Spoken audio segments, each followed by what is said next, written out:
Okay, what is going on, beautiful soul? On the other side of the screen, my name is Emily, and in today's video, I'm going to be talking about cultural differences between the US and of Costa Rica. To provide some context, I'm from the US, and I've lived there my whole entire life, but I moved to Costa Rica last year in July. So July of 2024, and now it is August, almost September of 2025. So I've been living here a little over a year, and so I have a list, a grandmaster list of just bullet points of just cultural differences, things I think the US is better and things I think Costa Rica is better. So let's get started and break it down. First of all, under the theme of addresses and directions. So I do have to say, it's a little confusing here in Costa Rica. I cannot even lie. I can't lie. Basically, my official address that I've received, like literally my official address, is 75 meters east of the church. And you know, it works. It totally works. People are like, ay, sí, es que yo sé ese lugar, yo sé dónde estás. And I'm like, okay, amazing. I guess I'm just super used to in the States. Obviously, it's like, you know, 6409 with the street number, with the city, with the zip code, everything, you know. And here, with giving directions too, people are like, sí, it's like, sube 100 metros y va a haber un árbol de mango y ya dobla a la derecha y yo, I'm like, okay, está bien, okay, voy. But yeah, directions are just super, yes, they're just super vague, and they're like, all right, you're gonna go up, and it's by some rocks, and you're gonna turn, and then you're gonna see this wooden shack. Like, that's how they are, literally. But it works, and people understand. So that's amazing. I do have to say, a point for Costa Rica is just the people in general, the people, the culture, the family time is a point I want to hit home on too, because I think in the US it's a lot more geared towards individualism and achieving your own personal goals and not spending this quality time with your friends, not spending that much time with your family as well. And obviously I'm generalizing. I know people do spend time with their friends and family all the time. But I think here it's a little bit more part of the everyday routine, and it's almost an expectation, like a priority. Like, you're gonna go home from work and from school, and you're gonna go be with your family. Moreover, in the States, I think it's very common that once you turn 18, you know, you go live by yourself and you go to college or whatever, you look for independent living, whatever. And I think here it's a lot more normal and socially acceptable to stay with your family until your late 20s, early 30s, until you're fully ready and until you're a full adult and you have kids. That's when you can make the next step. But a lot of times too, people just have their kids and stay with their families. So that's a difference too. Another thing I wanted to mention is transportation, especially public transportation. So I think the US does do it better, because here, I can't even lie, like, I'm waiting at the parada, I'm waiting at the bus stop in my town, it's not marked, and I don't really know where to find the schedule for a lot of things. Like, there was a terminal 7-Eleven, that just closed down, I think 2 months ago, and I had no idea. I was waiting at the terminal, or like outside, I'm like, what happened? ¿Qué pasa aquí? There was nobody, and I had no idea. And the bus, like, in order to go from one side of the country to the other, you can do it with buses, but it's really hard. And yes, it's really hard, and the best schedules aren't really posted. You have to usually go to the terminal. Sometimes you can't really buy the tickets in advance either. It's a lot, I can't even lie. But they work. Sometimes the buses do break down. I've been in a bus one time too, where the bus, I cannot make it up, the bus got into a car crash, and there were all these cockroaches that came up from the seats. There were a few from the ceiling that came down. I cannot make it up. I cannot make it up. That was crazy. That was an insane experience. So I think overall, and punctuality.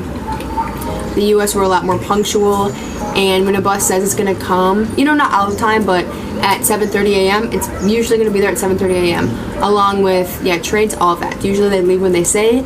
Here, not so much. You know, I would say for the most part, yes, but yeah, you never really know, honestly. And then to continue, for Costa Rica, I have that there's just a lot more priority on just preserving the natural beauty of not only the environment, of the plants and the animals and the nature element, but I think also of the food element too. I think a lot of the times, well, in the States at least, the food is filled with preservatives, GMOs, all this fake junk. And in Costa Rica, the fruits are a lot smaller, same with the vegetables, but they're packed. They're packed with juice and they're packed with flavor, honestly. And I'll actually show you. Hang on. So I'll take you to like the fruits I just got. And so I'll show you. I hope this is coming up okay in the lens. So I just went to the fruit store actually, and I got, this is a maracuya, which is a passion fruit, and you can see how it's filled with all these imperfections. I'm actually going to turn the camera. You can see that it's filled with all these imperfections, but it's still just amazing. It tastes really good. Here is an example of the orange I just bought. So here's like a regular orange, what it looks like in the States, and here's an orange here. So you can see it's obviously, first of all, it's like yellowish green and it has all these imperfections on it, but it still tastes just as good. I would say this one, the orangish yellow one, is a little bit more tart, but igual, it's still super, super good. And for example, this is a star fruit, but it's not perfect at all. Like it has all these bumps and black, things on it, but it still tastes just as good. And I think in the States, we're obsessed with this idea of perfectionism, that if the fruit doesn't look good, it won't sell. But at the same time, there's a cost to that too. And you're just aiming for this perfect fruit, but if you have to fill it with GMOs and you have to inject it with all these preservatives, it's not really the same. I had my notes. Wait, let me go find my notes. You know what? I don't even need my notes. I'll just keep on talking. To continue, I wanted to talk about laundry, okay? And just laundry. I'm actually going to put the camera. And doing laundry, I think, actually, so in Costa Rica, I don't have a dryer, obviously, but I put my laundry outside on a clothespin. On a clothesline, I should say. And I actually really, really like it. I feel like when the sun hits it, the clothes completely get disinfected. And when the wind goes through them as well, I just feel like it's super great for the environment because it's not expelling all this electricity. However, I do have to say, when I'm inside doing whatever and my clothes are outside on the clothesline and a huge storm comes in from nowhere and then all of a sudden it's pouring on my clothes, a huge gust of wind comes in and then my underwear are in the bushes or in the dirt.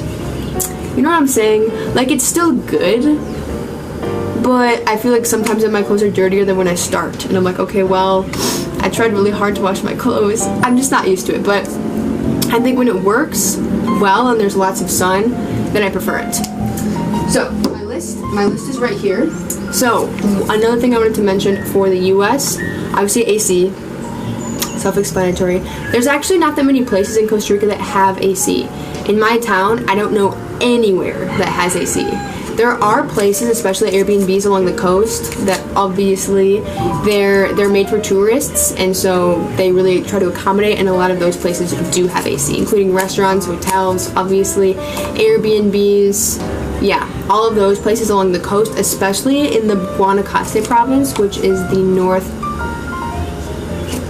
northwest province of the country. They do have a lot of places with AC. And let me think.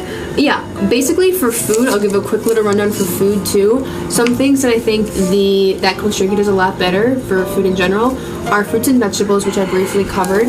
I just feel like they're a lot more natural, and there's ample fruits and vegetables, and they taste really, really good. They taste really, fresh, like they were freshly picked, and a lot of them literally are. In the fincas are farms that are surrounding my town, and it's just so much more natural. It feels a lot more fresh. And then I do have to say bread is a lot better here because likewise it's just made fresh. It's made every single day. You go to the local panaderia and you get your bread for the day. You get your baguettes, you get your croissants, you get your postres, your pasteles, all of that. However, in the States, I do have to say, from my personal experience, I think there's better cheese in the States. There's a lot better cheese, a lot more variety.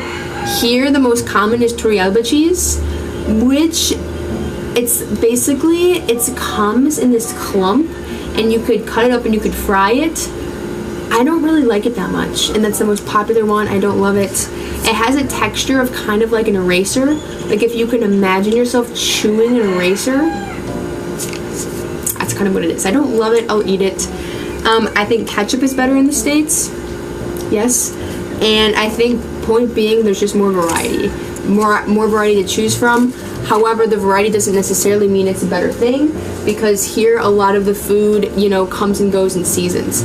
So if it's you know, maracuya season, if it's passion fruit season, or if it's coffee season, or if it's, I'm trying to think of, guava season. You know, those fruits are ample here, and you could buy them at a way cheaper cost, which I feel like totally makes sense because that's what they're growing naturally here in the land. But in the States, there's not as much of that, and because things are basically everything you could ever want or ever need, you could just get it. I don't know, it takes away from the awe factor of being able to have something because it's already there. But yeah, I hope you took something from the video, and I hope this was helpful in some way or another. But yes, overall, I really, really love Costa Rica. I think it's a beautiful country. The people are amazing, and I've been able to learn Spanish a lot better. And yes, I'm a lot more confident with where I'm at, and I love where I'm at, where I'm living. I'm moving alone right now, which I love, and I think overall the culture has been just an amazing experience to be able to be here and talk to people and have this unique experience that not that many people get. So I'm super blessed, and I hope if any of you decide to come to Costa Rica in the future, you have a good time as well. Leave below in the comments anything you would like me to make next, and I will create that video. So thank you so much, and see you in the next video. Bye.